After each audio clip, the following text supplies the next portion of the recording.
আপনারা সকলেই সাক্ষী দিলেন, দোজকের মালিক আল্লাহ, বেহেশতের মালিক আল্লাহ, এই পৃথিবীর মালিক আল্লাহ, কাবার মালিক আল্লাহ।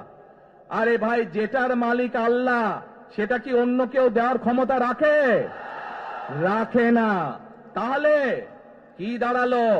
নির্বাচনের আগেই একটি দল এই দিব ওই দিব বলছে, টিকিট দিব বলছে না? যেটার মালিক মানুষ না, সেইটার কথা যদি সে বলে, এক শিরকি করা হচ্ছে, হচ্ছে না? যার মালিক আল্লাহ, যার অধিকার শুধু আল্লাহর একমাত্র, সবকিছুর অধিকার উপরে আল্লাহর অধিকার।